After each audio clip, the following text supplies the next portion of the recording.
기도하겠습니다.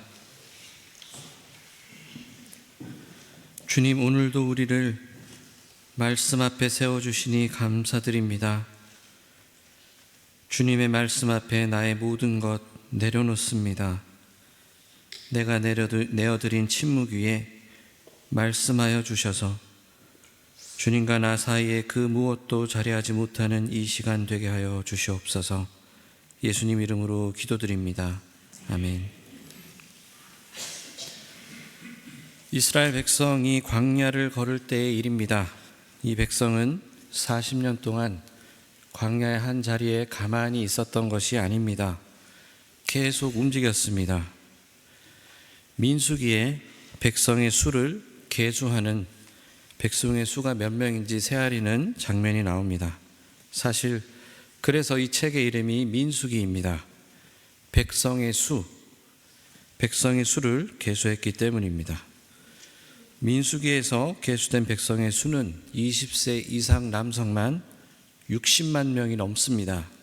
그렇게 많은 사람들이 도보로 성막과 제단과 언약궤 등 성막 용품들과 각자의 살림살이를 다 들쳐업고 때가 되면 늘 이동을 했습니다. 불기둥과 구름기둥이 인도하는 대로 걸었습니다. 멈추라는 곳에서 멈췄고 움직이라고 했을 때 움직였으며 가라고 하는 곳으로 갔습니다.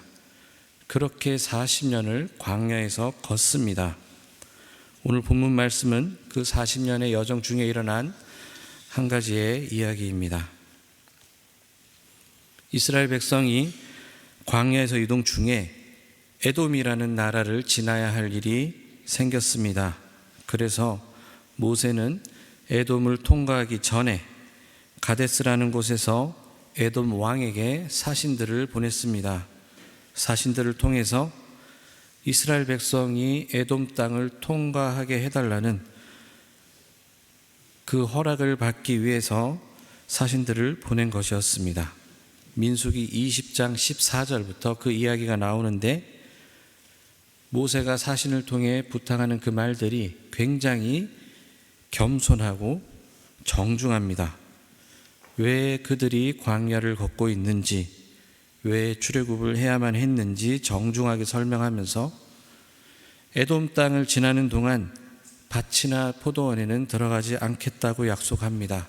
오직 왕의 길이라고 명령된 이름이 붙은 큰 길로만 다니면서 절대 에돔 땅에 피해를 주지 않겠노라고 설명합니다. 그 말을 들은 왕은 모세에게 다음과 같이 회답합니다. 당신들은 절대 이 에돔 땅을 통과할 수 없다. 만약 그럼에도 에돔 땅으로 들어오면 우리는 칼을 들고 당신들과 맞서겠다. 그 대답에 이스라엘은 다시 에돔 왕에게 정중하게 부탁합니다. 큰 길만, 왕의 길만 지나겠습니다. 만약 사람이나 심지어 가축이라도 에돔의 물을 마시면 우리는 그 값을 지불하겠습니다. 그저 걸어서 통과만 하겠습니다. 그거면 됩니다. 그러나 에돔 왕은 그 말에도 절대 길을 내어주지 않으며 오히려 이번에는 군대를 무장시켜서 싸우러 나왔습니다. 결국 이스라엘 백성은 에돔을 통과하지 못하고 먼 길로 돌아가야만 했습니다. 에돔 땅의 왕의 길이라는 그 길은 고대 근동의 주요 도로로 비교적 평탄하고 물과 보급이 가능하고 상업적으로 그리고 군사적으로 관리가 된 아주 안전하고 효율적인 길이었습니다. 지금으로 치면 곳곳에 휴게소가 있는 아우토반 같은 길인 것입니다. 그에 반해 이스라엘 백성이 왕의 길을 지나지 못하자 우회해야 했던 그 길은 오늘 본문 말씀 21장 4절에 나옵니다. 호르산에서부터 홍해길을 따라 걷는 길이었습니다. 이 길은 건조하고 험하며 물과 그늘이 거의 없는 지역이라고 합니다.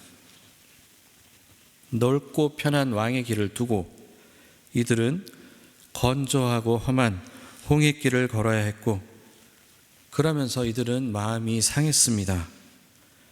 우리가 보는 새번역 성경에는 마음이 조급하였다고 쓰여 있지만 개역개정에는 마음이 상했다고 쓰여 있고, 공동 번역에는 백성들이 참지 못하고 하나님과 모세에게 대들었다라고 쓰고 있습니다. 왜냐하면 이들이 홍해길로 갔다는 것은 단순히 길을 좀 돌아갔기 때문이 아니고, 거리가 좀 멀어진 것이 문제가 된 것이 아니라 가장 거칠고 생존조차 위협받는 그 지형으로 들어간 것을 의미하기 때문입니다. 단순히 힘들다가 아니라 이제 거의 다 온 것 같은데 굳이 이 험하고 어려운 길을 다시 가야 하나? 이 짓거리를 또 해야 하나? 왜 하나님은 이 마당에 이 길을 우리에게 주셨나 하는 탄식과 원망이 충분히 나올 만한 상황인 것입니다.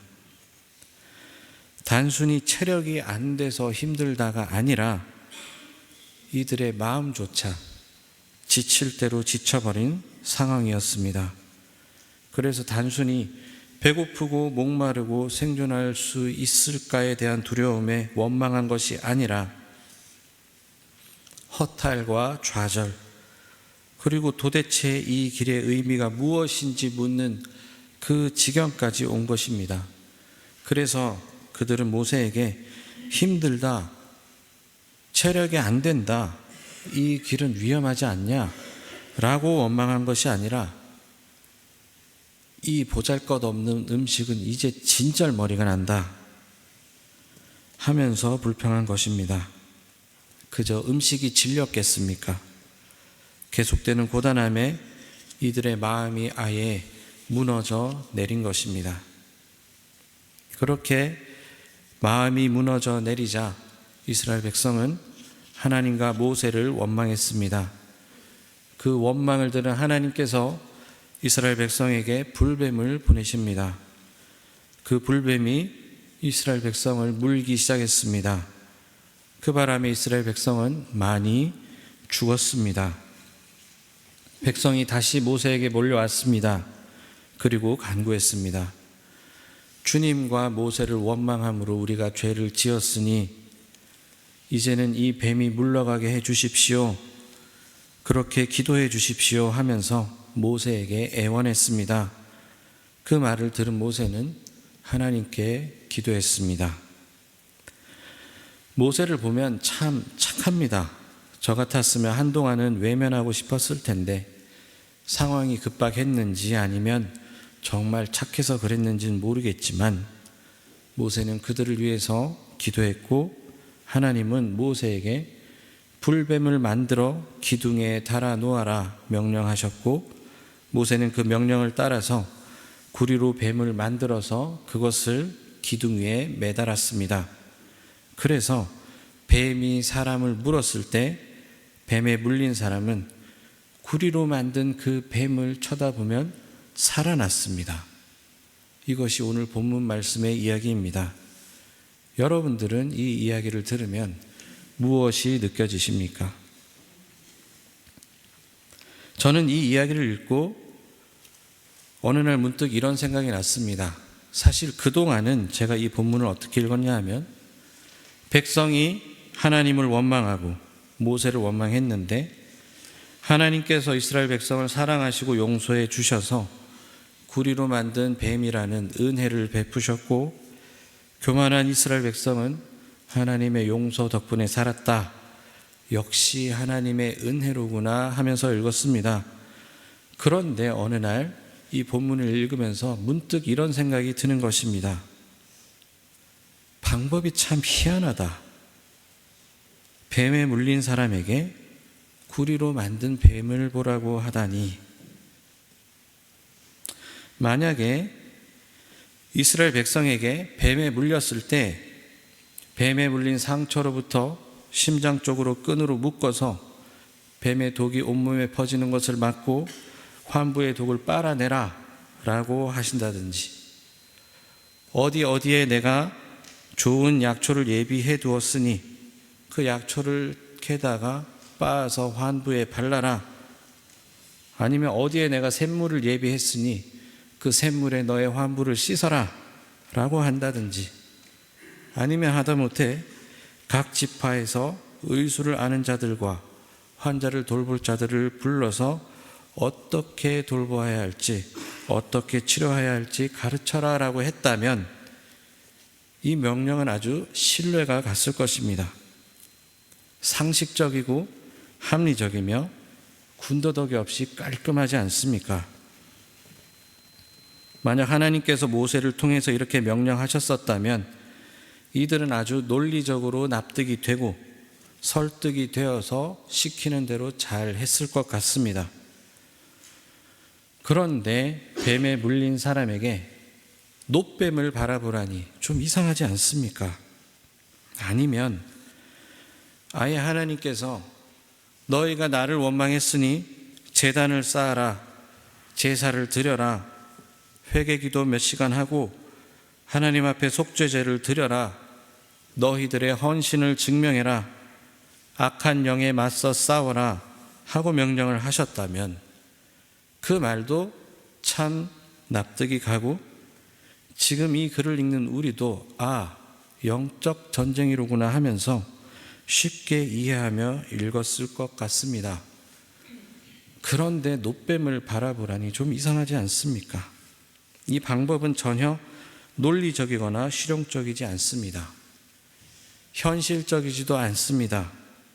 그리고 심지어는 신앙적인 방법도 아닙니다. 이왕 매달아 놓을 것이면 십계명 돌판을 매달아 놓고 백성들이 그것을 보며 회개할 수도 있었을 것입니다. 만나를 매달아 놓고 하나님이 우리를 얼마나 사랑하시는지 떠올리게 할 수도 있었습니다. 아론의 지팡이를 매달아 놓고 하나님께서 우리를 어떻게 인도하셨나 생각하게 할 수도 있습니다. 아니면 아예 불뱀들을 싹 다 없애주실 수도 있었습니다. 하나님이 보내셨으니 하나님이 충분히 하실 수 있지 않겠습니까? 그리고 그림도 멋있지 않습니까? 그런데 놋뱀을 달아 놓으라니 참 생뚱맞습니다.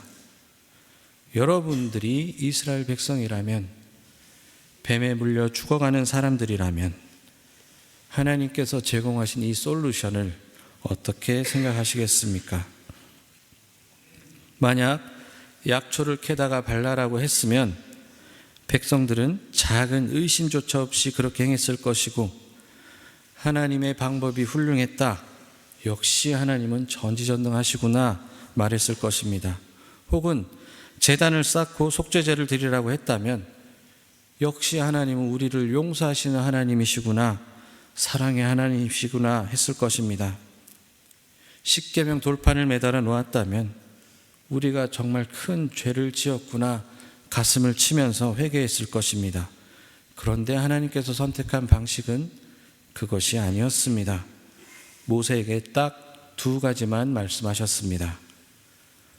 구리로 뱀을 만들어 매달아라. 그리고 물린 사람은 누구든지 그것을 보면 살 것이다. 여러분들은 이 방법이 어떠해 보이십니까? 저는 무엇보다 이 방법이 참 간단하다는 생각이 듭니다. 내가 하나님이라면 최소한 너네 반성은 좀 했느냐 물어보든지, 아니면 너희들이 지금 이런 고난을 당하는 이유는 이러이러한 것들 때문이다 라고 설명이라도 좀 해줄 것 같습니다. 하지만 하나님은 그런 말 하나 없이 바라보라 한마디만 하셨습니다. 장대에 달린 뱀을 바라보는 일은 사실은 누구나 다 할 수 있는 일입니다. 아픈 사람도, 말을 배우지 못한 어린 아기도, 걸을 힘조차 없는 노인이라도 할 수 있는 일입니다. 심지어는 사지가 마비된 사람도 할 수 있는 일입니다.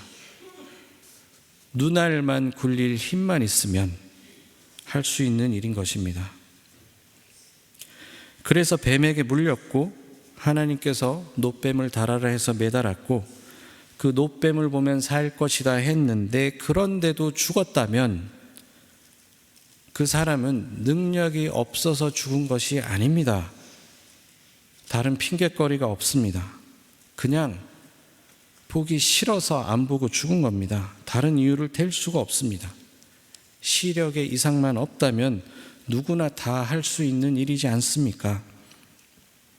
능력이 아니라 선택의 문제였던 것입니다.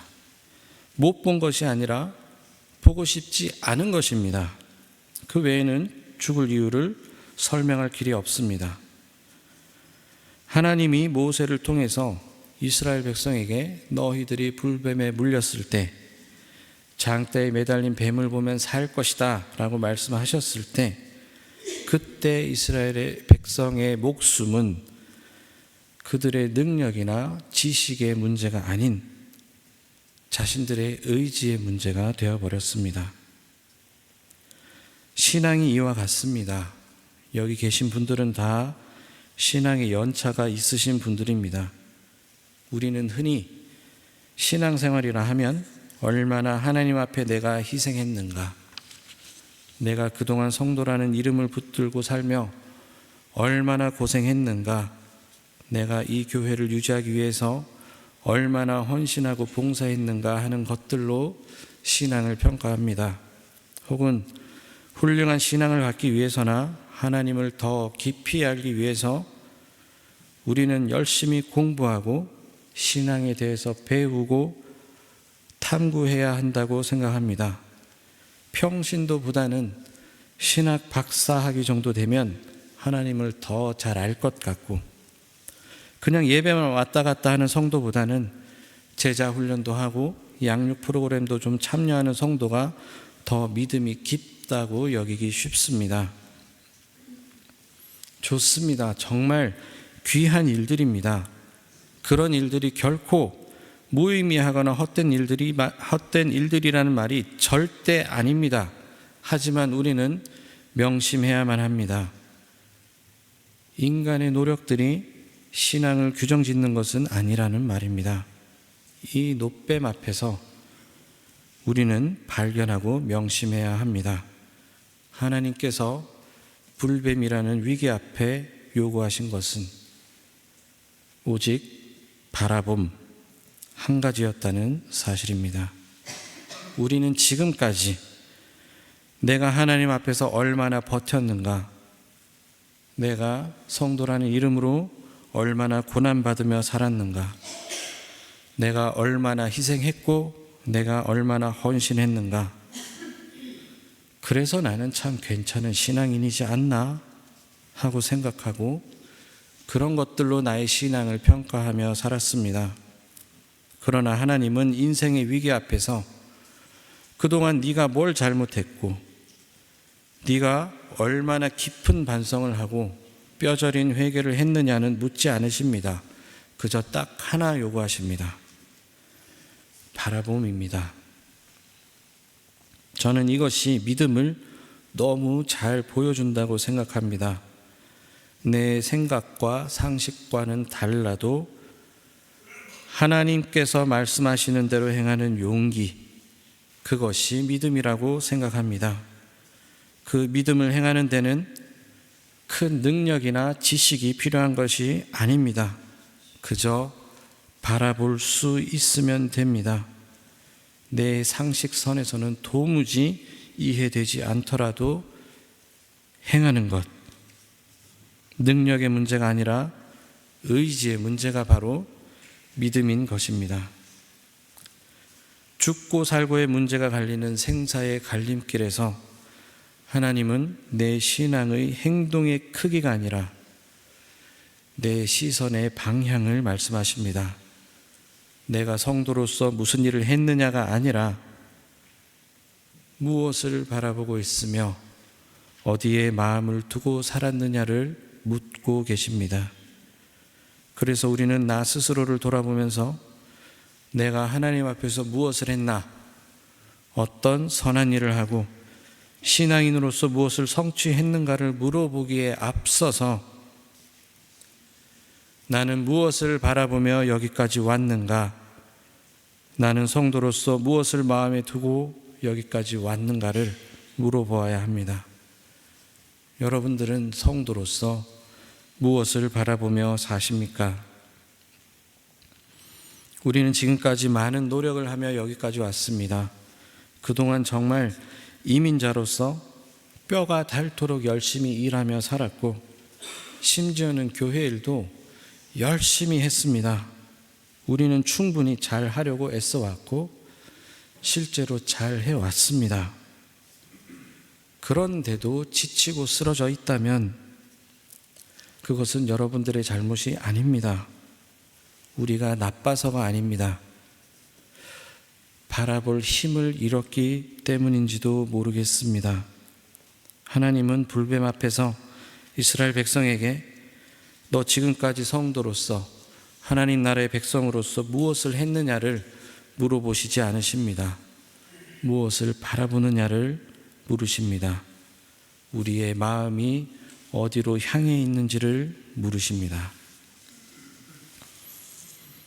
예수님은 요한복음 3장 14절 말씀에서 니고데모와의 대화 중에 이렇게 말씀하십니다. 모세가 광야에서 뱀을 든 것 같이 인자도 들려야 한다. 광야에 들린 놋뱀처럼 예수님이 십자가에 달려 계십니다. 광야에서 불뱀에 물려 죽어가는 사람들이 장대에 높이 달린 놋뱀을 바라보듯 이 거친 광야를 살아가는 우리는 십자가에 달리신 예수님을 바라봅시다. 그저 바라보고 마음을 그곳으로 향합시다. 이것은 능력의 문제도 아니고 실력의 문제도 아닙니다. 그저 바라볼 의지와 용기만 있으면 할 수 있는 일입니다. 신앙은 그 무엇을 행하기에 앞서 먼저 십자가를 바라봄에 있습니다. 이스라엘 백성은 죽어가며 어쩔 수 없이 놋뱀을 바라볼 수밖에 없었습니다. 다른 방법이 없지 않습니까? 그리고 믿져야 본전이지 않습니까? 손해볼 일 없고 어려운 것도 아니니 다들 놋뱀을 바라보고 살았을 것입니다. 그리고 그렇게 어쩔 수 없이 등 떠밀려서 기적을 경험했을 것이고 그들의 믿음은 그렇게 더 깊어졌을 것입니다. 2026년에 드리는 첫 예배입니다.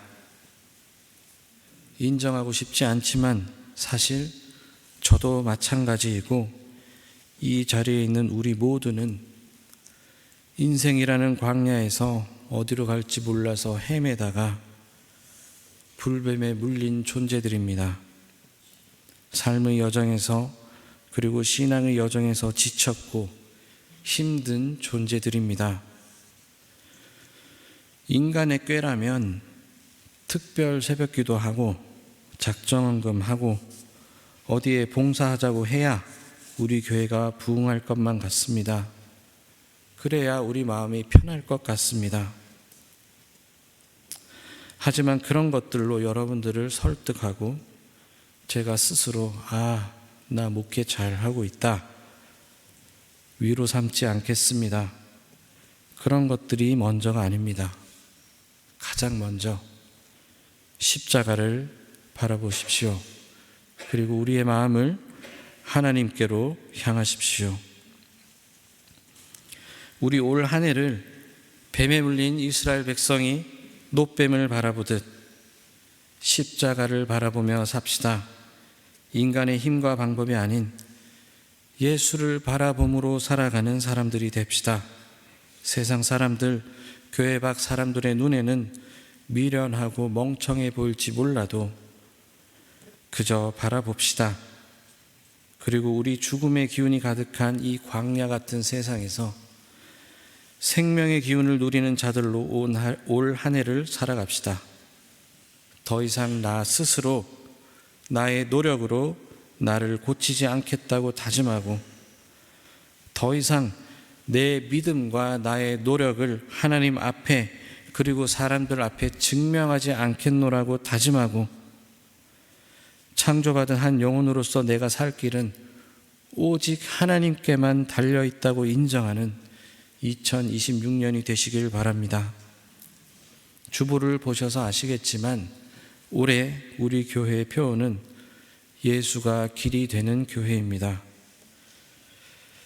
사실 오늘 설교를 이 표어에 대한 설교를 할지 아니면 오직 예수를 바라보는 2026년이 되자고 설교를 할지 정말 많이 고민했습니다.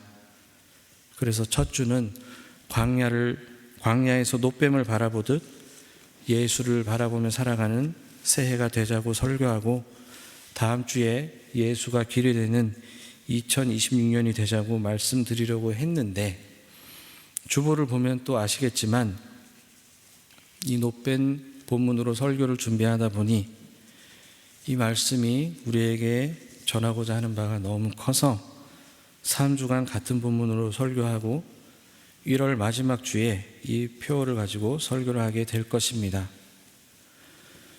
하지만 이미 오늘 설교를 들으셔서 아시겠지만 이 놋뱀 이야기도 결국은 예수가 길이 되는 우리의 여정을 말하는 본문입니다. 결국 우리가 걷는 길은 언제나 예수님을 향해 있어야 함을 잘 보여줍니다. 2026년 올 한 해에도 십자가를 바라보며 예수를 향해 길을 걸어 광야 속 생명을 누리는 뒤셀도르프 한인교회 성도님들 되시기를 주님의 이름으로 축원합니다. 기도하겠습니다.